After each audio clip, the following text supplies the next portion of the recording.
Welcome to the IntraCultural podcast. I'm Missy. And I'm Lucy, and we're two anthropologists that co-founded a DEIB firm, Willing Observers. So, our podcast covers a range of topics and answers the common questions that can be better understood using the concept of culture. And today we're going to address the questions: is DEIB illegal now? And what can I actively do in this political environment? Because we are recording on January 23rd, 2025. Yeah.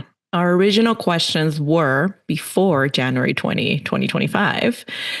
Am I already doing DEIB work? And we realized that that question would get us to the question of what is DEIB? A question also not answered by President Trump's executive order banning DEIB. So we thought to merge the two topics together. But first, Missy, how are you? I'm feeling a little anxious about the kind of chaotic nature of all of these pronouncements about DEIB. But I think I'm coping a little with tea and maybe some yoga because, I'm a Southern California stereotype. How are you, Lucy? Well, because I don't think many people who are listening, I've been recovering from a car accident that happened on Thanksgiving. So I haven't been able to do my exercise to release my anxiety. I used to run every other day. And all the anxiety, I cannot drink coffee anymore because of this week. So I am drinking water. No. No. This is my life now. Water. I'm going to drink extra caffeine for you in this moment. And run extra for me, please. I will do that. Oh my God. So I guess we struggled with how to kind of move into talking about this topic a little, in part because it's so fluid. So I think what we're going to do is just talk a little bit through some of the executive orders for you that are around DEI. And about DEI as kind of and DEI ideology, quote unquote, as the target. And we'll still land on, what some things you probably already are doing and can continue to do in this regulatory environment. But I don't know. Would you like me to continue on one of my long rants about DEI ideology? I guess, yeah, before you do that, maybe we can be more direct about which executive order we're looking at in case we need to pull quotes and you want to follow along as you're listening. We don't expect people to do the deep dive in reading the actual language of the executive orders, but we did that for you. Yay. So hopefully you don't have to re-traumatize yourself. But I think, Missy and I have been having this conversation since Monday. Yeah, this has a huge implication for not only our work and our firm, but for anyone else that's been doing DEIB work, for entire roles that are called DEI or DEIB directors, project managers, project analysts, like you name it, coordinators, and for entire organizations. Missy and I worked really closely with the National Diversity Council, a 501c3. I've been working with them since 2015, and they closed their doors last September, end of September, in no small part to lack of donations. And so, we are experiencing a historical shift currently that's going to bring a lot of questions as to our role as citizens and non-citizens of people of the United States and as humans that work, that live, that breathe here. So what can we do? Yeah, what can we do? And, I think one thing that any executive order can't reverse is the fact that we exist in a diverse and global world. And so simply denying that something like quote unquote diversity exists or should be something that we grapple with is both ridiculous, right, in terms of the actual realities of humanity, and is seems antithetical to their own kind of pronouncements about, how social media needs to be a space where quote unquote all perspectives are heard, right? So it's contradictory in terms of their own ideology, in addition to, you know, just not acknowledging the reality of how the world is in this moment. Yeah, and the kinds of conflicts we're experiencing is because we've been doing DEI poorly. Like the fact that we can't have conversations about difference in a meaningful and productive way is because we don't know how to engage differences. And so the solution apparently is to just stop acknowledging that there's a problem and the problem will go away. So it's really like the need for DEIB has not gone away, right? We still need to do this work, but how it gets done and why it gets done is just, I think people are going to have these questions about how do I get more people involved? But I'm also concerned about language in executive order and that email address that got established to report DEIB work if it's hiding or under the guise of another name, right? So it to say it in the least kind of incendiary way possible, it feels like a witch hunt of DEIB. Oh, are you using the language that Trump uses? Mm-hmm. So oh yeah. Report any DEIB possible that you think is DEIB or may not be DEIB, and we'll figure it out, and then we'll get them in trouble. Like, isn't that horrifying? it's ridiculous. And just as you're following along, we'll put in our show notes on our website. So we'll link to our website and our show notes. We'll have the executive orders that we're talking about. And we're releasing a piece this week about DEI and the LA fires, and the idea of a DEI hire. So that's all related to the conversation that we're having. But just I'll reference the executive order that we're going to be talking about most today. And that's the one entitled Ending Illegal Discrimination and Restoring Merit-Based Opportunity from January 21st. But we'll engage a number of them, including, quote, ending radical and wasteful government DEI programs and preferencing from January 20th, and defending women from gender ideology extremism from January 20th. All, again, will be linked in our show notes. I guess we should get started. I feel like we did, but I think that just kind of carrying on with this idea of the witch hunt, right? And might literally be witches now, because Wiccan, right, might be something that is potentially targeted. But DEI and ideology, and DEI quote unquote ideology, are the target of these executive orders. And it's unclearly defined in the executive orders, unclearly labeled by the executive orders. So we're going to try to kind of hone in on what's been happening, legislatively, right, legally in the court system, and then pull some of the language to narrow what they're talking about. So it's really coded and it's really broad.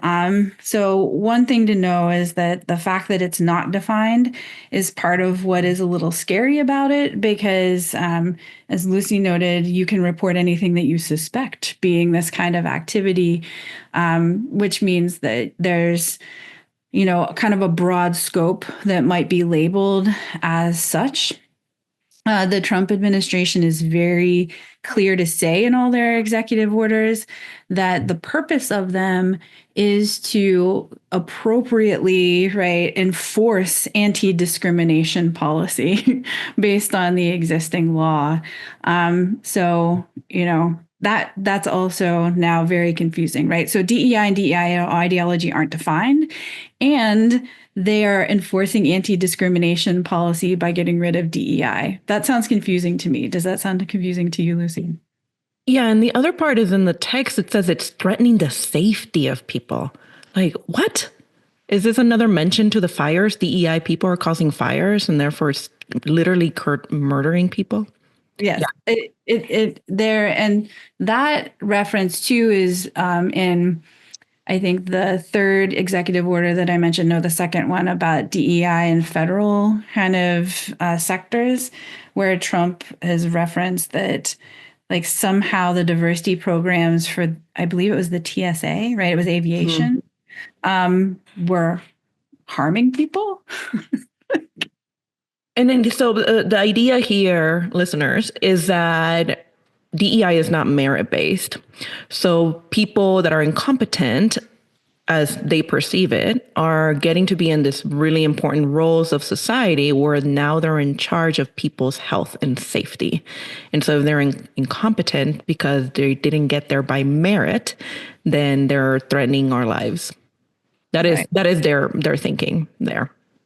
Right. Which, is, again, you can read more in our show notes, and we're going to do, I think, a whole episode on the idea of a DEI hire. But, the idea that people are getting these positions without them like actually going through a rigorous like hiring process, and that it's not still merit based, is ridiculous. Yeah, or the fact that DEI got implemented to begin with to address bias in hiring that made things less merit based. And let's just forget about that whole part. That unconscious bias training is supposed to make things more merit based. Yeah, Right. that doesn't exist in Trump's. I mean, he did make the pronouncement while he was surrounded by his entire family who are now working in the White House, which is, I'm sure they were all merit-based hires. So, oh yeah, Melania Trump. I forgot about her genius visa. Oh my God. Yep. It's so like the hypocrisy.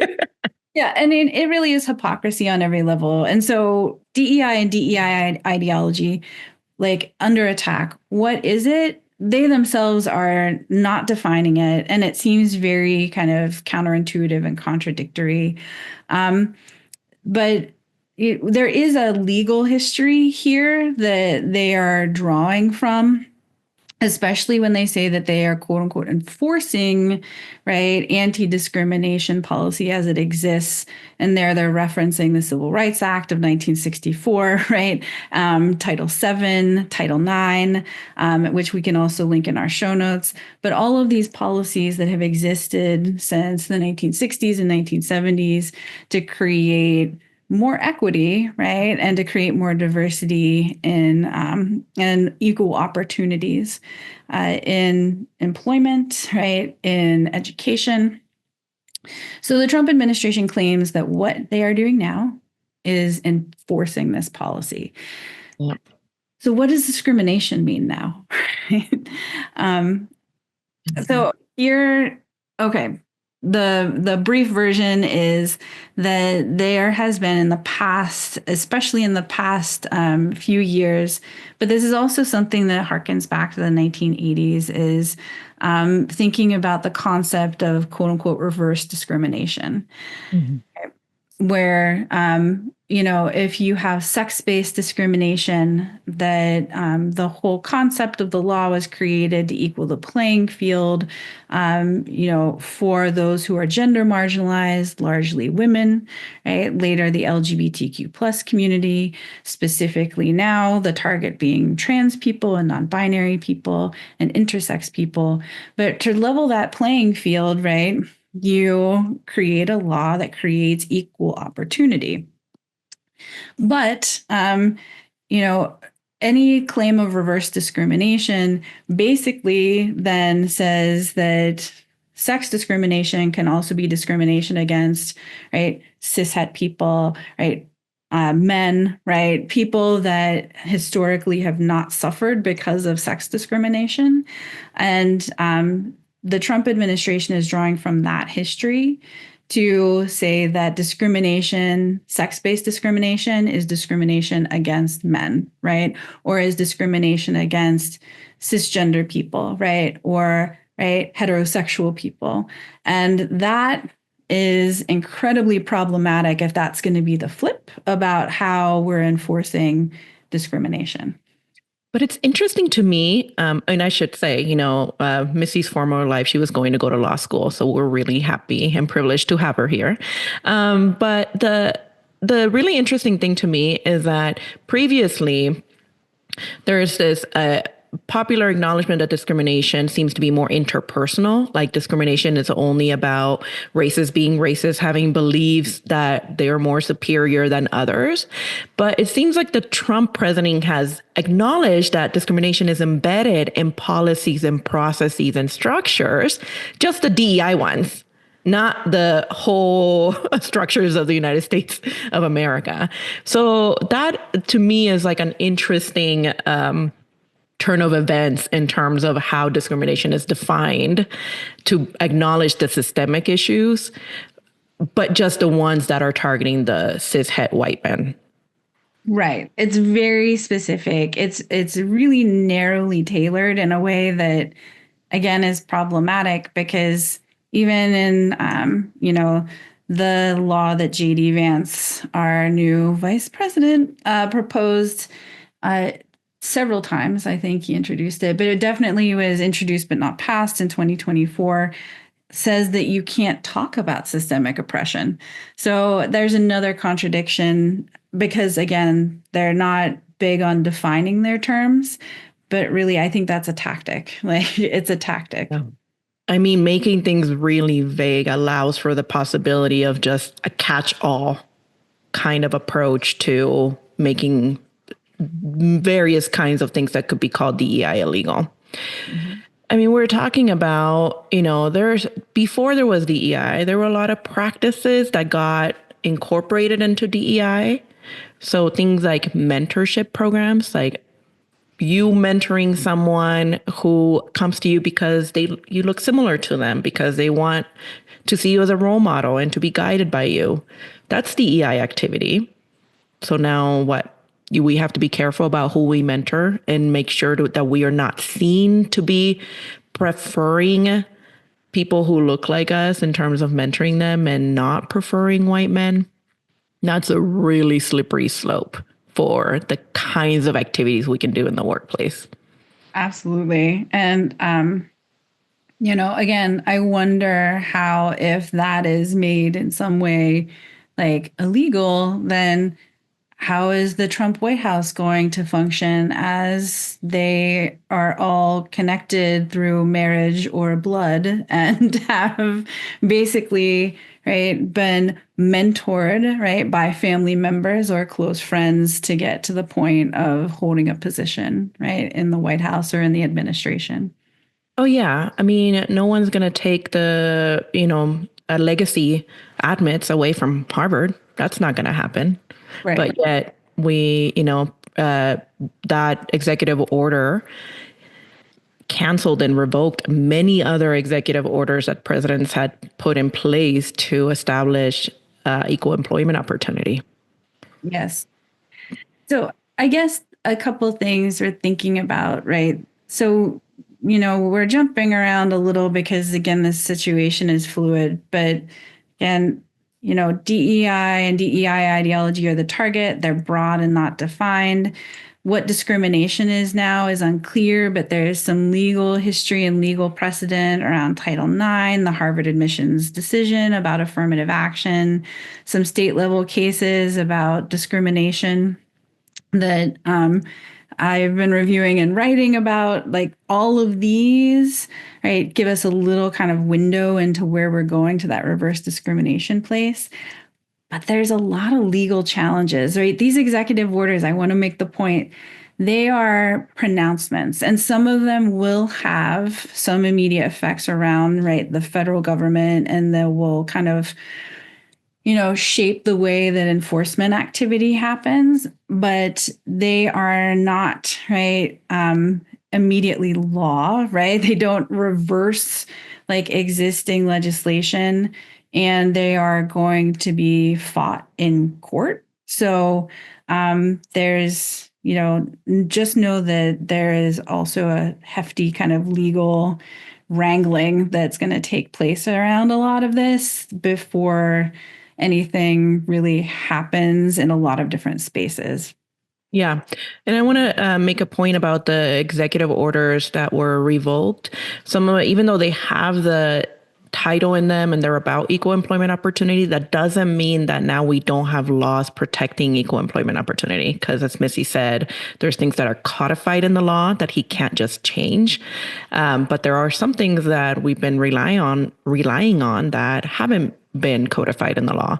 So the nuances of it is going to be teased out over the next months and even the next 4 years. Legal experts also don't really know the full implications of these executive orders. So all we can do is just stay tuned and point out these contradictions that Trump is making. Yep. And point out some of the things. So I think, another thing about them and knowing that they are not like immediately, right, the law or revoke laws that exist, that takes a bigger process. Knowing that there is going to be legal fights about and over them are important to know, because what these are designed to do really is to have a chilling effect, right? To scare people into not doing this work. And that is, right, that it is and can be an immediate effect unless you know how you might move forward. And so we'll talk that's kind of, I think, where we're going to turn is, so what can you do, right? We need to keep doing this work. We can't stop all things mutual support and equal opportunity. And right, we need to do this work to have functional organizations in a diverse world. So what do we do? That's a really important point, Missy, that I want to reiterate. A lot of this is done to create chilling effects and to make people scared. Because at the end of the day, we know that Trump lives and drives and gets popular off of fear. So they are vague and contradictory for a reason, right? They want people to be scared to not do DEI work. There's that hotline people can report your DEI activity to, so you can be scared and not do the work.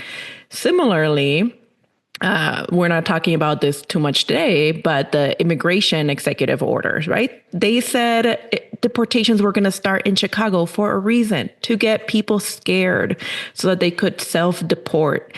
And we could talk about that too at length, but we won't go there. So that's a really important point to remember, that we should not let them scare us into submission. We should get creative and strategic, and think we made another episode last time about coalition building. Right now, Missy, we're going to transition into what can we do, but Missy and I have been working a lot on creating coalitions and connecting with other DEIB experts that do culture work. So you're going to learn about that soon. I mentioned earlier that the National Diversity Council is no more since September, but we're still thinking about how can we continue doing the work and how can continue doing things together, even at the expense of our own mental health and livelihood, right? We all are so passionate about this that we're not going to just stop working because Trump told us not to do it. And also because it is absolutely necessary, to reiterate, to do DEIB work for organizations and businesses and the world to thrive, right? We have to advance the principles of this work because, one, the reality is we live in a diverse world. And two, the reality is that it has been proven over and over again that being able to, and this seems very common sense, to have conversations across different perspectives, right, to feel comfortable and happy in the kinds of workplaces and organizations that you're in, actually makes you better at your job, and it makes the whole business better. So it seems really strange that you would want to strip that away, and that organizations that are looking to innovate and are looking to thrive would jettison that work. Doesn't make any sense. No. And I'm sure people, and we've been getting asked this question all the time, how are your clients responding? Right? We will be very, very honest with you. Our clients are completely split. Some of them are so gung ho, we're going to keep DEI. Why would we add the B? That doesn't make sense. We're focusing on the DEI aspect, and they're not backing down. They're training, mandatory training their employees. And other organizations that are our clients are scared. And so they are pivoting. They're not using DEI, they're using belonging now, creating a culture of belonging. But we don't have a client yet that has said, we're not doing the work. It's Right. just, how are we doing the work moving forward? Correct. How? And so let's give you some hows, right? Because originally this was going to be, am I already doing the work? Yes, you are. If your organization is functional, right, in this space or this space, and you have, right, happy, productive employees, you're probably already doing the work in some capacity. So let's point out some of the ways that you are doing the work and have to do the work in order for your organization, your business, your family, the world to function. Okay, I so like the idea of the world not functioning, actually. well, it's not, it won't. I don't know. Last time I checked, the economy is global, and organizations are multinational and international. So I'm not going to work if you can't understand difference and speak across difference and incorporate difference. It's just absolutely impossible. Oh, absolutely. I mean, if you're a good business savvy person, you know your market and your market is diverse. You can't just do a one size fits all approach to business. That is just not going to work. And I think, I don't know, maybe Trump's businesses only cater to rich white people, so he doesn't get it. But I think that, I know a lot of countries around the world are embracing DEI. And we can do a whole other episode on global DEI. But, the Mexican president, 80% approval rate, DEI is embedded into so many parts of her national plan for the next 6 years. And people love it because it's tied to DEI is characteristic and integral for developing nations and to get us to modernity. That is the global discourse, everyone. Here we are going back to 1798 while everyone around us is thinking about the future. Right. And it is absolutely true, and it is absolutely ridiculous. And I just want to point out that however Trump is operating his businesses, didn't he get his degree at that famous school in Pennsylvania? So I just took the liberty of going and checking their course list, and there's a nice like social and legal ethics course, and there's courses that are about having like communicating in kind of a modern business environment. So I would just suggest that he might want to go back and retake some of those because it's pretty good school. I hear that they're advancing probably some of the points that we are. Oh, absolutely. Like DEI came from the business school. If you Right. didn't know that, it absolutely came out of business schools because they realized, oh, look everywhere around us, there's people that are different. And when we don't acknowledge those differences, there's more conflict at work, there's lower retention, there's lower engagement, there's more frustration, there's riots outside that impact our ability to work in our offices. So absolutely, the business school understands. Many of them do. Yes. I feel like he is a businessman. Yes? No? He's a what? Say it again. Oh, businessman. Oh yeah. I guess. I'm not sure he knows how to business. No, absolutely. I mean, it wasn't that the whole 2016 campaign was like he's trillions of dollars in debt. Perhaps he could use some DEIB theory to incorporate into his businesses to make them more successful.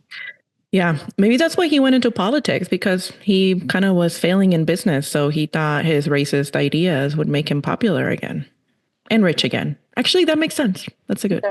I don't know. I mean, I wasn't there like Trump steaks and Trump like shoes and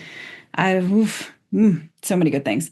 But getting back to the actual practice of good businesses and organizations, what are some things that you absolutely need that also technically would fall under the umbrella of inclusion work or right work to increase diversity in your workforce? And when we say diversity, we mean diversity broadly, right?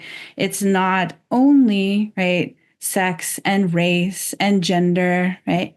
But age and ability and perspective, right? It's very broad. And so, how do we do some of that work to increase equity and diversity and inclusion? Lucy. Can I do one more? Or sorry, if you're only listening, I raise my hand. Can I do one more contradiction before we give them? Go ahead. Did you see the Elon Musk Nazi salute? The Trump supporters are saying he's autistic, so we should be accepting of him because he's different than us. Where do you think that comes from? DEIB. That rhetoric comes from DEIB. So yeah, let's ignore that he did a Nazi salute and embrace his autism. Right. Mind blown. Mm-hmm. Okay. But it's, selective, right? And so if we actually want to have equality and equity, right, then we have to to accept a ability, and no matter who, right, we are encountering, not just because Elon Musk is a rich white dude. Yeah. Now you see why I gave up coffee this week. Yeah, I'm sorry. I'm gonna drink some more of mine. Okay, things you can do. We're finally here. Mm-hmm. Why don't you reiterate your mentorship? That is one of my favorites. Oh yeah. So mentorship has existed since the beginning of time, I'm sure. It is when someone seeks the counsel or advice of someone else in order to progress their career or their personal aspirations forward, right? This is something that happens and often has been called as the burden on people of color, or the double burden, because if you are a person of color or someone that's just different than a cishet white man, people see you as having done something completely unique, different, having figured out how the system works, and sees you as a role model. Before, DEIB is a relatively new concept. 1980s is when we start seeing the rise of DEIB. That kind of mentorship has existed for a long time, and yet it's become integral to DEI work. When I worked in benchmarking, D&I, that was one of the things we looked for. Do you have mentorship programs? Do you have sponsorship programs where you actively sponsor someone else and you speak on their behalf when they're not present in those meetings that are really influential? Do you have coaching programs? All of these things are recognized as DEI programs and practices.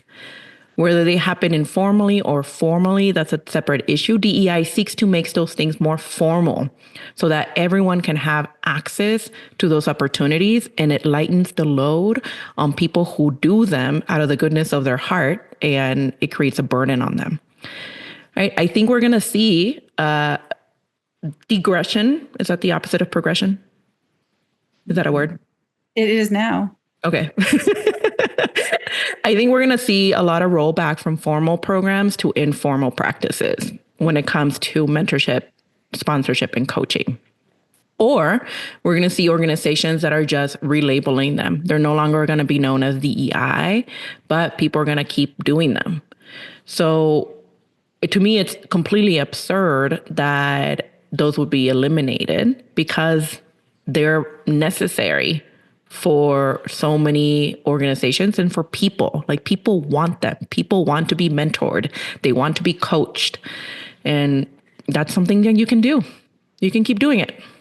Keep doing it. And I just want to point out that I was mentored and coached because, I'm the first person in my immediate family to go through bachelor's, master's, right, and PhD. And I am a white woman, right? And like that coaching existed for me and that mentorship existed for me in going through my education, and it was very important. And so these programs, again, if we think about diversity as right, this kind of broad right system of different ways that people kind of are kept out of systems that help them move up, then like, I think that's also something to point out is that like this access is not an either or a kind of thing where, the Trump administration wants to target, right? Like only like white men are being marginalized now, right? That's really disingenuous for thinking about the many ways that people kind of are kept out of certain systems and structures. Oh yeah. 2 points I want to make is one, we're gonna go to remember that I have a blank friend. We mentor white men. like white men are part of diversity because there's so many other things that make white men different, like socioeconomic background.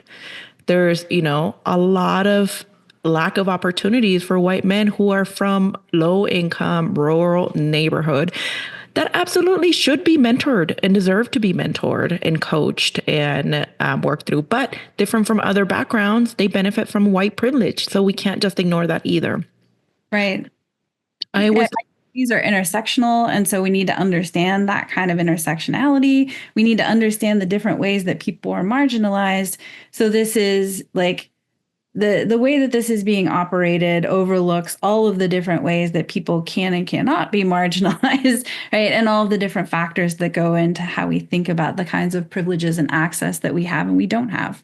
Exactly. And I just want to reiterate, I know our audience probably largely is on the same page as us, but if you're new to this, like we're not in any way, shape, or form positioning white men against everyone else, right? Trump is doing that. We are not.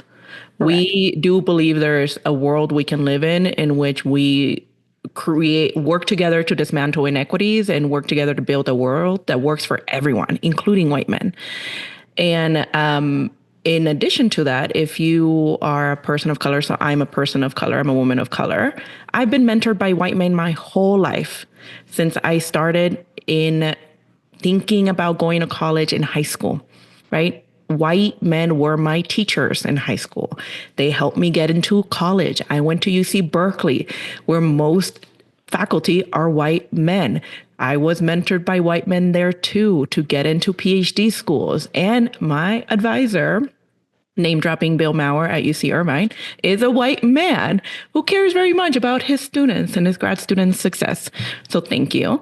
So we are surrounded by allies and we're surrounded by many diverse practices that we can hold on to and expand in order to create that kind of living and working dynamics that really do work in all of our interests. Mm-hmm. Yep. And so I'm going to so mentorship, right? One big example. I'm going to give you some communication focused ones that like could be coded as DEI, but would be ridiculous to stop doing, right? Like asking people what they think. That is very simple, right? Very simple. Simply asking people what they think in meetings and creating a place where people are going to tell you what they think is essential for organizations, again, businesses, the world, democracy, to function in a way that is actually, useful and that moves things forward and that is innovative. But it can be in some sectors coded as potentially inclusion, right? The I in DEI. But, trying to create that as part of structures of organizations is part of what we do, but part of what you can do as an individual and keep doing is creating the space for people to be comfortable to give their opinion and for asking people what they think. And that is a common quote unquote DEI coded practice, but something that will make your organization more functional and make people feel like they're included. I also want to get them to try to make us stop using pronouns. Like, what are you going to do? Put me in jail because I asked someone what their pronoun was? No. So please keep using your pronouns. Even if your organization no longer has a pronoun policy or a gender inclusive language policy, keep being inclusive of people who have different pronouns than you, and share your pronouns as a way to encourage others and to let them know, to signal to them that you're an ally and people can feel safe around you when it comes to their gender identity. And that's something that you know, that you can do all the time too, is just ask people. And again, you might already do this. Ask people what they would like to be called. Mm-hmm. Right? Yeah. That's a really easy thing to do. And you probably already do it. And are you going to have to stop doing it because it's coded as a DEI practice? What do you want me to call you? Right? Now, that would be a ridiculous thing to be targeted and eradicated, because not only is it common, right, politeness standards in a lot of different sectors with an English speaking audience, but it just makes sense to ask people what they want to be called, right? And try to pronounce their names right. I mean, this has been an example in DEI space since before I started practicing, I am sure. My name, my full name is Lucilda, but I go by Lucy because that's what my mom knows me.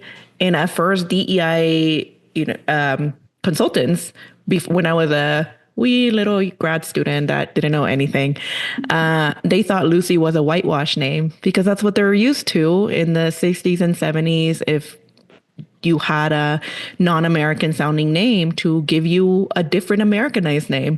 So I had to tell these, consultants who'd been in the game for 20, 30 years, no, it's my real name. My mom calls me that.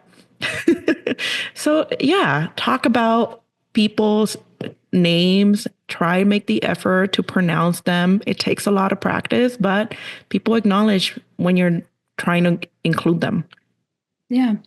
And, if you yourself, if you're thinking about this as you're at an individual level, other things you can do is just like give this information to other people in your organization or in your space, so that, like, what are these little things that we can do that might be seen like they're DEI coded, right? And they are inclusion practices, but these are things that you can continue to do. Can we talk about some process? Because I'm sure some people are thinking like, well, a lot of these laws are going to get rid of policies and processes and going to set us back, which is true. Yep. So, in addition to the programs that we mentioned, we've also worked with clients that had DEI processes that had no idea they were DEI processes. They absolutely had no idea, or programs or initiatives. For example, we worked with a client that gave scholarships to kids of their lowest income workers. That's a DEI practice.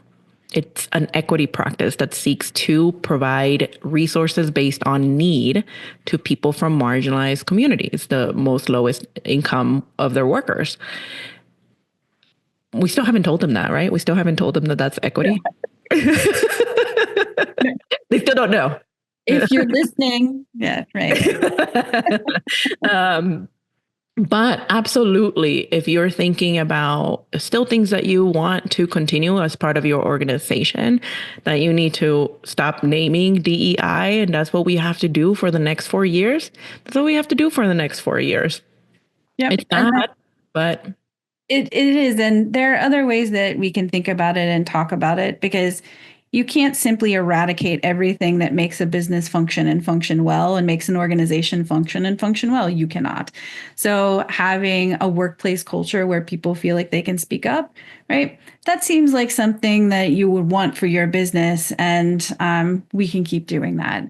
And I'll give you another process one, having processes that are clear and transparent. Oh, yeah. Simple, right? Simple. I mean, hard to do, but a DEI practice is making your processes clear and transparent and standardizing them. You'd be amazed as how much work that does for eliminating and mitigating bias, is having people go through the same process. Oh, and doesn't that actually then work on merit? Yeah. Strange. I mean, I'm sure the critics would say yes, but that also introduces other kinds of biases, which is true. Baby steps. We're going baby steps here. Right, but making them clear is a way to start making a merit-based process that is actually more fair for everyone, right? That actually like creates enough transparency, because if everybody doesn't have the same information, if everybody doesn't have the same steps that they have to go through, then that's more likely to introduce certain kinds of problematic biases into the processes around hiring, around promotion, around, lateral movement in an organization. So that's I'm guessing that businesses aren't going to actively make their processes more confusing just to get away from the potential of DEI, right, coming into the system. Definitely not. That would not be an intentional action, I would imagine anyone taking. But here's an example. I know that sounds really vague. We worked with a client that didn't have processes for submitting time off requests. They thought they did. But when we talked to employees, that's something that came up a lot. People were going to their managers, asking for time off, and then realizing, oh, I can't take time off because people have put in place their time off request for 6 months. And the policy says I should do it 2 weeks in advance. There's a difference there between the policy and what management is actually doing and what employees are doing. If the policy says you need to put in time off 2 weeks in advance, it's not clear that that's going to get approved, right? So you need to clarify. You can submit your request to at least 2 weeks in advance, but note that it might not get approved if there are others that submitted their request ahead of you. That was what we mean by clarify your policies and your practices, because otherwise what is likely going to happen, one, if you don't have a policy, managers are probably going to pick the people that they think deserves the time off. Such a heavily biased practice. And two, it's going to cause a lot of resentment and confusion among employees that are not well informed implicitly, informally, of how it works in your organization. And historically, that has marginalized cis het white men. Thank you. Yeah, we've been talking for some time. So that's what we mean by clarify and make things more standard so that it's fair for everyone. Yeah. So, and I think that, we are happy to continue the conversation about the different kinds of things that businesses need and organizations need to operate in an actually diverse world where people have different perspectives, and we need things to function, and we need to solve complex problems together. And we will continue to have that conversation in upcoming podcasts. We'll have kind of a list of questions that we're going to deal with in the next series of podcasts. But we hope that today's episode gave you at least some sense of what's going on with the executive orders, and they can be big and scary, right? But that there is no universe in which taking away the practices, the processes, the interactions, the communication that actually make things function in this diverse world with people with different perspectives, that's not going to happen. And we all can come together and continue to do this work. Yeah, I think part of the mental shift we need to make is make sure that we understand that the EIB is expansive and it includes many, many things that are not just race or gender-based policies, practices, programs, which is how the Trump administration seems to be defining it right now. So we have to rely on kind of that more flexible, expansive definition to keep doing the work that we have been doing. Absolutely. And while we're doing that, make sure that we're also protecting especially our trans colleagues, right? Who are definitely very much under attack at this moment, right? We can acknowledge that that needs to happen, but also really still continue to think about DEIB as expansive so that, so that we can maneuver in the world. Yeah. And we'll have another episode on the erasure of queer people coming up next. And we'll talk about those executive orders in that episode. Yep. This was dipping our toe in. We hope that it helped you. We're processing with you, and we hope that this was useful for you and that you'll continue to join us in doing this work. And we hope you feel a little less pessimistic and keep drinking your coffee. Or your water, whatever. All right. See you next time. See you next time.